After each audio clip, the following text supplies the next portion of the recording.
എൻ്റെ ഒരു മൂത്രത്തിൻ്റെയും നീട്ടത്തിൻ്റെയും കേസ് വരുമ്പം അതിൽ ഉറഞ്ഞു തുള്ളാനും അതിൽ എന്ന് പറഞ്ഞ് തുള്ളാനൊക്കെ മറ്റേ എന്താ പറയുക CBI സേതുരാമയ്യർ കളിക്കുന്ന ആൾക്ക് എന്തുകൊണ്ട് ഇത്തരം കാര്യത്തിൽ വായ പൊന്തുന്നില്ല, അല്ലെങ്കിൽ ഉറപ്പ് കിട്ടുന്നില്ല? എവിടെയാ ഉറപ്പിൻ്റെ നഷ്ടം എവിടെ വരുന്നത്?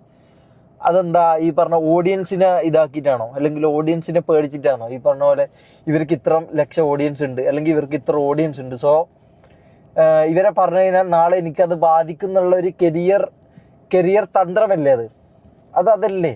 അതല്ലാണ്ട് എന്ത് പറയണം? ഈ പറഞ്ഞ പോലെ തൊപ്പീൻ്റെ കേസിനാണെങ്കിലും ഇത് തന്നെയല്ലേ മൂപ്പർ ചെയ്തത്? എന്തോ 2-3 കുറ്റം പറഞ്ഞു ഫസ്റ്റിൽ, കാരണം അത് സപ്പോർട്ട് എനിക്കായതുകൊണ്ടും നമുക്കായതുകൊണ്ടും ആ സമയത്ത് പറഞ്ഞു. പിന്നെ ഈ പറഞ്ഞ പോലെ തൊപ്പി ഒരു ലൈവ് വന്ന് അതിന് ശേഷം ഞാനൊരു ലൈവ് വന്ന സമയത്ത്, അല്ലെങ്കിൽ തൊപ്പി ലൈവ് വന്നതിന് ശേഷമുള്ള മൂപ്പറുടെ വ്ളോഗോ പരിപാടിയോ കണ്ടാൽ മതി, അത് കംപ്ലീറ്റ് വെയിറ്റ് വാഷിങ്ങാണ്. അതിൻ്റെ ഇടയിൽ അവിടെ ഇവിടെയും ചെറുതായിട്ടായിരിക്കും തട്ടാത്ത രീതിയിൽ കുറ്റം പറഞ്ഞ് കംപ്ലീറ്റ് വെയിറ്റ് വാഷ് ചെയ്ത് ഇവരെ വിട്ടു. കാരണം എന്താണെന്ന് വെച്ചാൽ അതിനൊരു റീസൺ ഉണ്ട്. എന്താണെന്ന് വെച്ചാൽ നാളെയോ മറ്റന്നാളെയോ ഇവർ തിരിച്ചു വരുമ്പോൾ ഇവർക്ക് ആ ഓഡിയൻസ് തിരിച്ചു വരും എന്നുള്ള പ്രതീക്ഷയും, ഈ പറഞ്ഞ പോലെ ഇവരൊക്കെ എന്ത് തെണ്ടിത്തരം ചെയ്താലും അല്ലെങ്കിൽ എന്ത് കുറ്റം ചെയ്ത് കഴിഞ്ഞാലും നാളെ ഇവരുടെ ഓഡിയൻസ് എൻ്റെ അടുത്തേക്ക് വരണം, അപ്പം ഞാൻ ഇവരെ വെറുപ്പിക്കരുത് എന്നുള്ള ചിന്തയുമാണ് ഈ സംഭവത്തിൽ എത്തിക്കുന്നത്. ശരിക്കും പറഞ്ഞു കഴിഞ്ഞാൽ മനസ്സിലായോ? ഹനാൻ ഷാക്കും ഈ പറഞ്ഞ ഹക്കീമിനും ഖാദർ കരിപ്പൊടിക്കും ഒക്കെ കാര്യമാണ് ഈ സീക്രട്ട് ഏജന്റ് ചെയ്തുകൊണ്ടിരിക്കുന്നത്. കാരണം മൂപ്പർക്ക് അരി വാങ്ങണം, മനസ്സിലായോ? ഈ നമ്മൾ തൊപ്പീൻ്റെ ഇഷ്യൂ നടക്കുന്ന സമയത്ത് തന്നെ മൂപ്പർക്ക് അറിയാം ഇതൊരു കൺക്ലൂഷൻ എത്തിയിട്ട് മൂപ്പർക്ക് വേണമെങ്കിൽ ഒരു വീഡിയോ ഇടാം. മൂപ്പർ അത് ചെയ്യൂല. ഞാൻ രാവിലെ ഒരു വീഡിയോ ഇട്ട് കഴിഞ്ഞാൽ ഉച്ചയാകുമ്പോഴത്തേക്ക് അതിനൊരു വീഡിയോ വരും. ഞാൻ 20 മിനിറ്റാണ് വീഡിയോ ഇട്ടിട്ടുണ്ടെങ്കിൽ അതിനൊരു 55 മിനിറ്റ് 1 മണിക്കൂർ ദൈർഘ്യമുള്ള ഒരു വീഡിയോ വരും. അതിനുശേഷം പിറ്റേ ദിവസം തൊപ്പി ഒരു ലൈവ് ഇട്ട് കഴിഞ്ഞാൽ അതിന് 1 മണിക്കൂർ മൂപ്പർക്കറിയാം പിറ്റേ ദിവസം ഇതിനുള്ള റിപ്ലൈ വരും. പക്ഷെ അതുവരെ വെയിറ്റ് ചെയ്യാൻ പറ്റില്ല, കാരണം അതുവരെയുള്ള വ്യൂവർഷിപ്പും അതുവരെയുള്ള പൈസയും നഷ്ടപ്പെട്ടാലോ. മനസ്സിലായോ? അൾട്ടിമേറ്റ് തിങ് ഈസ് അരി. മനസ്സിലായോ? അൾട്ടിമേറ്റ് തിങ് ഈസ് അരി. അപ്പോൾ ഓക്കെ, അപ്പോൾ അൾട്ടിമേറ്റ് തിങ് എന്ന് പറഞ്ഞാൽ അത് തന്നെയാണ്. മനസ്സിലായോ? മൂപ്പര് ഇതല്ല എന്നൊക്കെ പറയുമെങ്കിലും എന്നോട് പറഞ്ഞത് അതാ, എനിക്ക് ഇതിൽ അരി വാങ്ങാനല്ലെങ്കിൽ എന്തിനാണ് ബ്രോ ഈ പറഞ്ഞ പോലെ ഡെയിലി ഈ പറഞ്ഞ പോലെ 1 മണിക്കൂർ വ്ളോഗ് വെച്ച് ഞാൻ ഒരു കാര്യമായിട്ടൊരു കാര്യം ചോദിക്കാം, നിങ്ങളെ കണ്ടന്റ് എന്താണെന്ന് എനിക്ക് ഇന്നേവരായിട്ട് മനസ്സിലായില്ല. അതായത് ബാക്കിയുള്ള ആൾക്കാരുടെ കണ്ടന്റ് ഉണ്ട്, ബാക്കിയുള്ള ഇപ്പം ഞാനാണെങ്കിലും തൊപ്പിയാണെങ്കിലും ഹനാൻഷയാണെങ്കിലും നമ്മളൊക്കെ കണ്ടന്റ് ചെയ്തിട്ട് വന്ന ആൾക്കാരാണ്. ഓക്കെ, നമ്മളൊക്കെ കണ്ടന്റ് ചെയ്യാറുണ്ട്, അതായത് ലൈവ് ചെയ്യാറുണ്ട്, വ്ളോഗ് ചെയ്യാറുണ്ട്, ആൾക്കാരെ ചിരിപ്പിക്കാറുണ്ട്, ചിന്തിപ്പിക്കാറുണ്ട്, കരയിപ്പിക്കാറുണ്ട്. Whatever we are doing contents. മനസ്സിലായോ? ഇത് എന്ത് തരത്തിലുള്ള കണ്ടന്റ്? അതായത് ബാക്കിയുള്ള ആൾക്കാരെ പിടിച്ച് അവർ ചെയ്യുന്നതിൽ എന്തെങ്കിലും തെറ്റോ, അല്ലെങ്കിൽ അവർ ഇത്രയും കാലം കൊണ്ട് ഉണ്ടാക്കിയെടുത്ത ഇതിനെ വലിച്ചു കീറിക്കൊണ്ട് ഒറ്റ ദിവസം കൊണ്ട്, അതും വലിച്ചു കീറുന്നതിന് കുഴപ്പമില്ല, ഈ കംപ്ലീറ്റ്ലി ഇതായിട്ട് എന്താ പറയുക, ഫെയിമിൽ നിൽക്കുന്ന ആൾക്കാർ അല്ലെങ്കിൽ ഓഡിയൻസ് ബേസിലുള്ള ആൾക്കാർ കയറി വരാൻ ചാൻസ് ഇല്ല, അല്ലെങ്കിൽ കയറി വരില്ല എന്ന് വലിയ ഉറപ്പില്ലാത്ത ആൾക്കാരെ അടിച്ച് താഴ്ത്തി തീർത്തുകൊണ്ട് ബാക്കിയുള്ളവരെ എന്താ പറയുക ഓംബ്രാന്നും പറഞ്ഞ് ഈ പറഞ്ഞ പോലെ എന്നാൽ എൻ്റെ ക്യാരക്ടർ വിട്ടുപോകാത്ത രീതിയിൽ വെളുപ്പിച്ചുകൊണ്ട് ഇങ്ങനെ ഈ കരിയർ മുമ്പോട്ട് കൊണ്ടുപോകുന്നതിലും നല്ലത് വേറെന്താ പണി നോക്കലല്ലേ ബ്രോ? വേറെന്താ പണി നോക്കലല്ലേ അതിൻ്റെ ഒരു ന്യായം അല്ലേ? അതല്ലേ അതിൻ്റെ ഒരു സാമാന്യ പരിപാടി അതല്ലേ? ഹനാൻ ഷാൻ്റെ ഇട്ടു, വെളുപ്പിച്ചു. കാരണം അത് ഇട്ടിട്ടില്ലെങ്കിൽ പിന്നെ മൂപ്പർക്ക് ഒന്നും ചെയ്യാൻ പറ്റൂല. അപ്പം ഒന്ന് ഇട്ടു, ഒന്ന് വെളുപ്പിക്കുക, അങ്ങ് വിടുക. മനസ്സിലായോ? ആ പരിപാടി നല്ല സക്സസ്ഫുൾ ആയിട്ട് മൂപ്പര് ചെയ്തിട്ടുണ്ട്. അതുകൂടി കണ്ടോണ്ട് എനിക്ക് ഇത്ര പൊളിഞ്ഞത്. മനസ്സിലായോ? കാരണം എൻ്റെ തീട്ടത്തിൻ്റെയും മൂത്രത്തിൻ്റെയും ബാക്കിൽ നിന്ന് കിടക്കുമ്പോൾ ഇപ്പുറത്ത് ഈ പറഞ്ഞ പോലെ ഹണി ട്രാപ്പ്, ഒരു പെണ്ണിനെ അതിൻ്റെ പൈസ വാങ്ങിയിട്ട് അത് വേറൊരുത്തിന് കൊടുക്കുന്ന കൂട്ടത്തിൽ നീയും അത് തന്നെയല്ലടാ ചെയ്തത്. അങ്ങനെയാണെങ്കിൽ നീയും അതിന് തന്നെയല്ല ചെയ്തത്. ഇവൻ എന്നെ എന്തോ എക്സ്പോസ് ചെയ്യും, എന്നെ എന്തോ പേഴ്സണലി ഇതാക്കും എന്ന് പറഞ്ഞ് കുറച്ച് നാളായിട്ട് ഈ സീക്രട്ട് ഏജൻറ്റ് എന്നെ ഭീഷണിപ്പെടുത്തുന്നുണ്ട്. എനിക്കൊരു കാര്യം ഉറപ്പുണ്ട്, ഞാനൊരു കൊലപാതകവും ചെയ്തിട്ടില്ല. അതിൻ്റെ അപ്പുറത്തോട്ട് ഇനിയിപ്പോൾ ഞാൻ ഈ പറഞ്ഞ പോലെ സാധനം ഈ പറഞ്ഞ കുറച്ച് നാൾക്കും അന്നേരം യൂസ് ചെയ്തല്ലാണ്ട് അതിന് ശേഷം ഞാൻ യൂസ് ചെയ്തിട്ടുമില്ല. ഈ പറഞ്ഞ ബാക്കി ഇതും ഞാൻ യൂസ് ചെയ്തില്ല, അതെനിക്ക് ഉറപ്പാണ്. അപ്പോൾ അതിൻ്റെ പുറമെ നിങ്ങൾക്ക് എന്ത് ചെയ്യാൻ പറ്റുമെന്നുണ്ടെങ്കിൽ ഇവ എന്നെ വെല്ലുവിളിച്ചത് അല്ലെങ്കിൽ എന്നെ ഭീഷണിപ്പെടുത്തിയതാ. അതായത് ഇവൻ്റെ ചാനലിൽ ഞാൻ എൻ്റെ വീഡിയോക്ക് കോപ്പിറൈറ്റ് ചെയ്യാൻ കൊടുത്തപ്പോൾ എന്നെ ഭീഷണിപ്പെടുത്തിയതാണ് ഈ വ്യക്തി, സീക്രട്ട് ഏജൻറ്റ്. ആ റെക്കോർഡ് ഞാൻ ഇവിടെ കൊടുക്കാം. ഞാൻ എഗെയിൻ ചോദിക്കുന്നു, ഈ അത്ര മൊണ്ണയാണോ ഷമീറ? പ്ലീസ് അതൊന്നും നീ പറയല്ലേ. ഞാൻ പറഞ്ഞല്ലോ, എനിക്ക് ഡ്രഗ് ടെസ്റ്റിൻ്റെ കാര്യം ഈ ഓപ്പൺ ആയിട്ട് പബ്ലിക്കിലിട്ടത് പബ്ലിക്കിനെ തെറ്റിദ്ധരിപ്പിക്കുന്ന കാര്യമായതുകൊണ്ട് മാത്രമാണ്, അല്ലാതെ എൻ്റെ പേഴ്സണൽ കാര്യങ്ങൾ ഇതിലും കൂടുതൽ ഡീറ്റെയിൽസ് ആണ്. ഇതൊന്ന് ആലോചിച്ച് നോക്ക്, ഇന്ത്യയിൽ എന്തൊക്കെ കാണുമായിരിക്കും. അത് ഭയങ്കര മോശം സാധനങ്ങളാണ്. ഞാൻ അതൊന്നും കൊണ്ടുവന്നിട്ടില്ല പബ്ലിക്കിലേക്ക്. ഞാൻ പറഞ്ഞല്ലോ, ഇത് ഇങ്ങനെ തീർക്കാനാണ്. ഇപ്പം എൻ്റെ ചെക്കൻ ഇപ്പം പറഞ്ഞത് ഇയാൾ പറയുകയാണ്. ഇപ്പം ഞാൻ വിശ്വസിച്ചിട്ടൊന്നുമില്ല. അനക്കിത് മാറ്റിക്കാൻ പറ്റൂലോ, ഇവനെ കൊണ്ട് മാറ്റിച്ചോ. ഞാൻ പറഞ്ഞല്ലോ, എനിക്കിത് പേഴ്സണലി എടുത്ത് എനിക്ക് അടി കിട്ടിയത് പേഴ്സണലാവും. പിന്നെ ഇത് ഇവിടെ എവിടെയും ഞാൻ തീർക്കില്ല. അത് ഞാൻ ചെയ്യും, എനിക്കിത് തല്ലി വലിയാണ്. പക്ഷെ ഇങ്ങനെ ഒരു സാധനം ചെയ്യുമ്പോൾ ഇത് ചിന്തിക്കേണ്ടിയിരുന്നു. മനസ്സിലായോ? എൻ്റെ ഈ ഞൊണ്ടാമുന്ന കേസൊന്നും അല്ല, ഈ ഡ്രഗ് ടെസ്റ്റ് കേസ് പരിപാടിയൊന്നും അല്ല. ഞാൻ പറയുന്നില്ല. എന്താണെങ്കിലും ഞാൻ പറഞ്ഞല്ലോ, ഈ ടൈം എടുത്തോ. ആ ചെക്കൻ വന്നിട്ട് ഇത് മാറ്റി ഇത് ഓക്കെ ആവുകയാണെന്നുണ്ടെങ്കിൽ ഞാൻ എഗെയിൻ എനിക്കൊരു ഓപ്ഷൻ തരികയാണ്. അത് ഞാനതന്നെ ആ വിഷയം ഓക്കെ, ഇതിവിടെ നിർത്തിയ, ഇതിവിടെ തീർന്ന, ഇത് റിട്രീവ് അടിച്ചാൽ ഇതിവിടെ കഴിയും. ബാക്കി കാര്യങ്ങളൊന്നും ഞാൻ പേഴ്സണലി എടുക്കുന്നില്ല, അല്ലെങ്കിൽ ഞാൻ സംസാരിക്കുന്നില്ല. എന്നെ ഭീഷണിപ്പെടുത്തിയതാ. അതുകൊണ്ട് ഞാൻ പറയുന്നതാണ്, നീ പുളുത്താൻ പറ്റുന്നത് നീ പുളുത്ത്.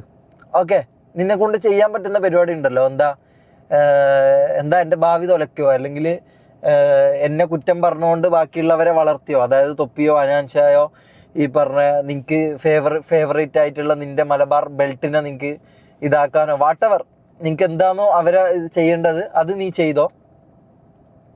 എനിക്കൊരു പുല്ലുമില്ല. നീ എന്നെ ഭീഷണിപ്പെടുത്തിയല്ലോ, എന്നെന്തോ ചെയ്യുന്നോ, എൻ്റെ എന്തോ എക്സ്പോസ് ചെയ്യുന്നൊക്കെ പറഞ്ഞ് എന്നെ നീ ഭീഷണിപ്പെടുത്തി. അപ്പം എനിക്ക് പറയാനുള്ളത് എന്താന്ന് വെച്ചാൽ, ബ്രോനെ കൊണ്ട് പറ്റാവുന്ന എന്താന്ന് വെച്ചാൽ അത് ചെയ്.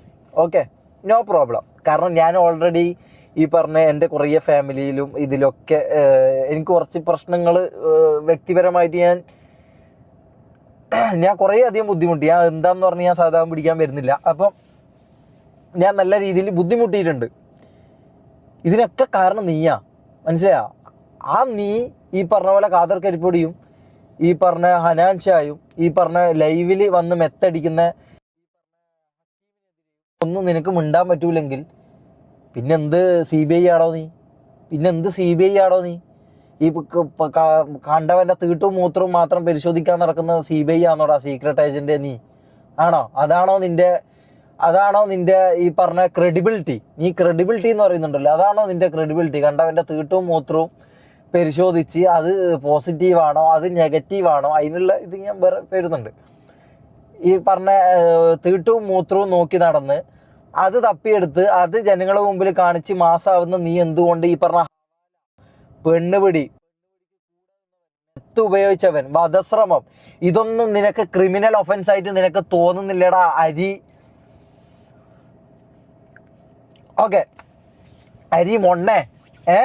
അപ്പോൾ നീ കുറേ നാളായിട്ട് എന്നെ ഭീഷണിപ്പെടുത്തുന്നുണ്ട്. എൻ്റെ മെൻ്റലി ഞങ്ങൾക്ക് വേറെ വെയ്യില്ലാത്തതുകൊണ്ട് ഞാൻ നിന്നോട് സഹതാപവും ഇതും ഞാൻ കാണിക്കുന്നുണ്ട്. എനിക്കത് പറ്റുന്നില്ല, മനസ്സിലായി? എൻ്റെ ക്യാരക്ടർ അതല്ല. ഓക്കെ, എൻ്റെ ക്യാരക്ടർ അതല്ല. എനിക്ക് സത്യം പറയണം. നീ എന്നെ എത്ര ഇതാക്കാൻ നോക്കിയാലും, എൻ്റെ ചാനൽ പൂട്ടിക്കും എന്ന് പറഞ്ഞാലും, അല്ലെങ്കിൽ ഈ പറഞ്ഞ പോലെ എന്തെങ്കിലും എടുത്ത് എക്സ്പോസ് ചെയ്യുമെന്ന് പറഞ്ഞാലും ഒരു കുഴപ്പമില്ല, മനസ്സിലായോ? ഒരു കുഴപ്പമില്ല. എനിക്ക് തന്നെ ഇതിൽ കൂടുതൽ എനിക്ക് ഇതാവാനൊന്നുമില്ല എനിക്ക്. കാരണം ഈ പറഞ്ഞ പോലെ ചെയ്യാത്ത കുറേ തെറ്റുകളിൽ ഞാൻ നിൻ്റെയൊക്കെ ഇതിന് കൂടെ നിന്ന്, അല്ലെങ്കിൽ നിൻ്റെയൊക്കെ ഈ പറഞ്ഞ പോലെ വാക്കും കേട്ട് ഞാൻ നിന്ന്, നിൻ്റെ എന്നല്ല കുറേ എണ്ണത്തിൻ്റെ വാക്ക് കേട്ട് നിന്ന് ഞാൻ എൻ്റെ ജീവിതം കുറേ രീതിക്ക് ഞാൻ മോചിച്ചിട്ടുണ്ട്. പിന്നെ ഈ ഇൻസ്റ്റാഗ്രാമിൽ കളിക്കുന്ന കുറച്ച് കാര്യങ്ങളും കൂടി ഞാൻ പറഞ്ഞുതരാം. ഈ പറഞ്ഞ പോലെ കുറച്ച് ടീംസ് ഉണ്ട്. ആരൊക്കെയാ? സിയാഫ് മട്ടാഞ്ചേരി, പിന്നെ ഈ മിസ്റ്റർ കണ്ണൂർ 7 എന്നൊക്കെ പറഞ്ഞിട്ട് കുറച്ച് പുണ്ടകളും തന്നെ പറയാം, കുറച്ച് പുണ്ടകളുണ്ട്. ഇവന്മാരൊക്കെ ഈ വന്ന് തൊപ്പീനൊക്കെ കടന്ന് കുറേ നന്മയാക്കുന്നുണ്ട്. തൊപ്പീൻ്റെ ബാക്കിൽ നിന്ന് ഞാൻ കുത്തിയെന്നോ, അല്ലെങ്കിൽ തൊപ്പീൻ്റെ ബാക്കിൽ നിന്ന് നമ്മൾ കുത്തിയെന്നൊക്കെ പറഞ്ഞ്, എടാ 12 വർഷം 13 വർഷം കൂടെ നിന്ന് ഈ പറഞ്ഞ പോലെ ഓന് എന്നെ ക്യാമറയുടെ മുമ്പിൽ കൊണ്ടുവന്നു. ക്യാമറയുടെ മുമ്പിൽ കൊണ്ടുവന്നുകൊണ്ട് ഒരുത്തൻ അങ്ങ് ഇതായി പോവോ? നമ്മൾ 7 പേരുണ്ട്. 7 പേരിൽ നീയൊക്കെ എൻ്റെ പേര് വെച്ച് മാത്രം എന്തുകൊണ്ട് വീഡിയോ ചെയ്യുന്നു? ഈ ക്യാമറിൻ്റെ മുമ്പിൽ വന്ന് കോമാളി കളിച്ചും ക്യാമറിൻ്റെ മുമ്പിൽ വന്ന് എന്തൊക്കെ ചെയ്യാൻ പറ്റുമോ അതൊക്കെ ചെയ്ത് ഒന്ന് ഡോറെടുക്കുമോ? ഓക്കെ, എന്തൊക്കെ ചെയ്യാൻ പറ്റുമോ അതൊക്കെ ചെയ്ത് ഓൺ ചെയ്ത് എന്തൊക്കെ പരിപാടിയാണോ അതൊക്കെ തന്നെ ചെയ്ത് ഈ പറഞ്ഞ പോലെ ആൾക്കാരെ എൻ്റർടൈൻ ചെയ്തിട്ട് തന്നെയാണ് ഞാൻ ഈ ലെവലിലേക്ക് എത്തിയത്. അല്ലെങ്കിൽ ഞാൻ ഈ പറഞ്ഞ പോലെ നിങ്ങൾക്കൊക്കെ വീഡിയോ ഇടാൻ പറ്റുന്ന ഒരു ലെവലിലേക്ക് ഷമീർ ഇവനെ ബാക്കിൽ നിന്ന് കുത്തി എന്ന് പറയാൻ പറ്റുന്ന ലെവലിലേക്ക് ഞാൻ എത്തിയത് ഈ പറഞ്ഞ പോലെ ഞാൻ എൻ്റെ കാര്യങ്ങൾ ചെയ്തുകൊണ്ട് തന്നെയാടാ. മനസ്സിലായോ? അപ്പം എനിക്ക് പറയാനുള്ള ഈ സിയാഫ് മട്ടാഞ്ചേരിന്നോ പിന്നെന്താ മിസ്റ്റർ കണ്ണൂർ സാധനം ഇങ്ങനെ കുറച്ച് എന്തൊക്കെ നാറുകൾ ഈ പറഞ്ഞ പോലെ കുറേ നന്മ തൊപ്പീൻ്റെ ബാക്കിൽ നിന്ന് നമ്മൾ കുത്തിന്നോ തൊപ്പീൻ്റെ ബാക്കിൽ നമ്മൾ മൂഞ്ചിന്നോ നമ്മളെന്തോ കട്ടപ്പ എന്നൊക്കെ പറഞ്ഞ് കുറേ നാറികൾ ഇങ്ങനെ വീഡിയോ ഇടുന്നുണ്ട്. അതിൻ്റെ റീസൺ എന്താണെന്നറിയോ? ഇവന്മാർക്ക് ഈ പറഞ്ഞ പോലെ എന്നെ ന്യായീകരിച്ചൊരു വീഡിയോ ഇട്ട് കഴിഞ്ഞാൽ അതിൽ കിട്ടുന്നതിനെക്കാട്ടി 10 ലൈക്കോ അല്ലെങ്കിൽ 1,00,000 ലൈക്കോ കൂടുതൽ ഈ പറഞ്ഞ പോലെ തൊപ്പീനെ പറഞ്ഞു കഴിഞ്ഞാൽ കിട്ടും. മനസ്സിലായോ? ഓനെ പറഞ്ഞു കഴിഞ്ഞാൽ കിട്ടും. അതൊന്നാമത്തെ കാര്യം. പിന്നെ ഇവന്മാരൊന്നും ഇത് അനുഭവിച്ചിട്ടോ ഇവന്മാർക്കൊന്നും ഇത് മനസ്സിലായിട്ടോ ഇല്ല. കാരണം ഇവൻ്റെ എല്ലാം വീട്ടിലെ പെങ്ങളെയോ ബാക്കിയുള്ളവരെയോ ഇവൻ ഇത് പറയുകയോ ഇതാക്കുകയോ ചെയ്തതിനെ ഇവനെ കൂടെ നിൽക്കുമായിരിക്കും. ആര്? ഈ പറഞ്ഞ ഞാൻ ഈ പേര് പറഞ്ഞ നാറികൾ കൂട്ടിക്കൊടുപ്പിന് ഇതിനും കൂടെ നിൽക്കുമായിരിക്കും. കാരണം അതുകൊണ്ടാണല്ലോ ഈ നാറികൾ ഇങ്ങനത്തെ വീഡിയോസ് ചെയ്യുന്നത്. കാരണം 10 ലൈക്കും 5 കമൻറ്റ് കൂടുതലും കിട്ടുമെങ്കിൽ ഓന് പോയിട്ട് കുഞ്ഞു കൊടുക്കാമെന്ന് പറഞ്ഞ പരിപാടികൾ നീയൊക്കെ ചെയ്യും. മനസ്സിലായോ? നീയൊക്കെ ചെയ്യും. അതിനുശേഷം സത്യം തെളിഞ്ഞിട്ടും ഇതിനെക്കുറിച്ചൊന്ന് പറയാനോ ഇതിനെക്കുറിച്ചൊന്ന് പ്രതികരിക്കാനോ നിങ്ങൾക്കൊന്നും ഉറപ്പോ കഴിവോ ഉണ്ടാവില്ല. മനസ്സിലായോ? കാരണം അതെന്താണെന്ന് വെച്ചാൽ നീയൊക്കെ ഇൻസ്റ്റാഗ്രാമിൽ വരുന്നത് ഈ പറഞ്ഞ ഫോളോവേഴ്സിന് വേണ്ടിയിട്ടും ഈ പറഞ്ഞ ലൈക്കിന് വേണ്ടിയിട്ടും ഷെയറിന് വേണ്ടിയിട്ടൊക്കെ തന്നെയാണ്. അല്ലാണ്ട് സമൂഹ നന്മ കളിച്ച് അതിൻ്റെ ഒരു പ്രൈം എക്സാമ്പിൾ ആണെന്നല്ലോ ഈ പറഞ്ഞ ഹക്കീം എൻ്റെ കാസറ്റ് അല്ലേ? ഈ പറഞ്ഞ പോലെ വന്ന് ലഹരിക്കെതിരെ പോരാടുന്നു, ലഹരിക്കെതിരെ മറ്റേതാക്കുന്നു, എന്നിട്ട് രാത്രിയാകുമ്പം ഈ പറഞ്ഞ മെത്താംഫെറ്റമിൻ യൂസ് ചെയ്തിട്ട് ഇരിക്കുന്നു അല്ലേ? അപ്പം നിനക്കൊക്കെ വേണ്ട എന്താ? റീച്ച് ചെയ്ത് സംഭവങ്ങൾ. അതിനെന്ത് ചെയ്യണം? നിങ്ങൾക്കൊക്കെ റീച്ച് വേണമെങ്കിൽ എന്ത് ചെയ്യണം? തൊപ്പിയെ കയറി സപ്പോർട്ട് ചെയ്യണം. ഈ തന്തയില്ലാത്തവരും ഇത്രയും നാണം കെട്ട പരിപാടിയും പെൺകുട്ടികളെ കുറിച്ച് ഇത്രയും അസഭ്യം പറഞ്ഞ തൊപ്പീനെ കുറിച്ച് 2 വാക്ക് എന്തെങ്കിലും തൊപ്പി എന്ത് തെറ്റ് വേണമെങ്കിലും ചെയ്തോട്ടെ, പക്ഷെ ഓന് ഈ പറഞ്ഞ കാര്യം അല്ലെങ്കിൽ ഓന് ചെയ്ത കാര്യം ബാക്കിൽ നിന്ന് കൊത്തിയ ഷമീർ പോടാ പുണ്ടച്ചി മോനെ. മനസ്സിലായോ? 12 കൊല്ലം ഓൻ്റെ കൂടെ നടന്നിട്ട് ഓന് വേണ്ടിയിട്ട് നീയൊക്കെ കാണാത്ത ഇതും എല്ലാം എന്താ പറയുക എന്തൊക്കെ രീതിയിൽ സഹായിക്കാൻ പറ്റുമോ നീയെല്ലാം അവിടെ സോഷ്യൽ മീഡിയയിൽ വീഡിയോ ഇട്ട് ഇരിക്കുന്ന സമയത്തും ഇവനൊന്നും ഒരു പുല്ലും ഈ തൊപ്പി എന്ന് പറഞ്ഞ വ്യക്തി ഒന്നും ഒരു പുല്ലും അല്ലാത്ത സമയത്തും ഓൻ്റെ കൂടെ നടന്നിട്ട് 12 കൊല്ലം കൂടെ നടന്നിട്ട് പെങ്ങടെ കല്യാണം വന്നപ്പോൾ 5 പൈസ ചോദിച്ചതിൻ്റെ പേരിൽ പോയി മൂഞ്ചറ മെയ്രിയെന്ന് പറഞ്ഞ വ്യക്തിയാണ് ഈ തൊപ്പി. മനസ്സിലായോ? അതുകൊണ്ട് ഓനൊക്കെ നീയൊക്കെ സപ്പോർട്ട് ചെയ്ത് ഈ പറഞ്ഞ ഓഡിയൻസിനെ ഇതിനെയും കണ്ട് നീയൊക്കെ ഓനെ സപ്പോർട്ട് ചെയ്തും ഓനൊക്കെ കുനിഞ്ഞു കൊടുത്തും ഓനൊക്കെ ഈ പറഞ്ഞ പോലെ ഓഡിയൻസ് ഉള്ളവനും ഇതുള്ളവനും കുനിഞ്ഞു കൊടുത്തും നക്കിക്കൊടുത്തും വെളുപ്പിച്ചും നീ ഇതൊക്കെ ഇങ്ങനെ തന്നെ തുടരും. മനസ്സിലായോ? ഇതൊക്കെ ഇങ്ങനെ തന്നെ പോകത്തുള്ളൂ. ഇതിൻ്റെയൊക്കെ സ്ട്രാറ്റജി ഇങ്ങനെ തന്നെയാണ്. ഈ പറഞ്ഞ പോലെ ഇവന്മാർക്ക് കുഞ്ഞു കൊടുത്തും ഇതാക്കിയും അങ്ങനെ പോവാന്നുള്ളത് തന്നെയാണ് ഇതിൻ്റെ സ്ട്രാറ്റജി. ആ സ്ട്രാറ്റജി തെറ്റിച്ച മൈനോറിറ്റി എന്നുള്ള ഇതിലാണ് നീയൊക്കെ എനിക്കിട്ട് അല്ലെങ്കിൽ നമുക്കിട്ട് ഇതാക്കാൻ വരുന്നുണ്ടെങ്കിൽ ഈ എല്ലാ സ്ഥലത്തും ഈ പറഞ്ഞ മൈനോറിറ്റിക്കാണ് എല്ലാ സ്ഥലത്തും പ്രശ്നം വരിക. മനസ്സിലായോ? ഒരിക്കലും മെജോറിറ്റിക്ക് പ്രശ്നം വരില്ല. മെജോറിറ്റി എപ്പം പവർഫുൾ ആയിരിക്കും. ഈ മൈനോറിറ്റി എന്ന് പറഞ്ഞാൽ അല്ലെങ്കിൽ അബ്യൂസ് ചെയ്യപ്പെടുന്ന അല്ലെങ്കിൽ ഇരയാക്കപ്പെടുന്ന ആൾക്കാരെപ്പം കുറവായിരിക്കും. അല്ലെങ്കിൽ അവരെ ബലഹീനത അവർക്ക് ഉണ്ടാവില്ല. അതുകൊണ്ട് അവരെ ഈ പറഞ്ഞ പോലെ അവരെ വെളുപ്പിക്കാനോ അവരെ ഇതാക്കാനോ ആരും മുൻനിരയിലേക്ക് വരില്ല. മനസ്സിലായോ?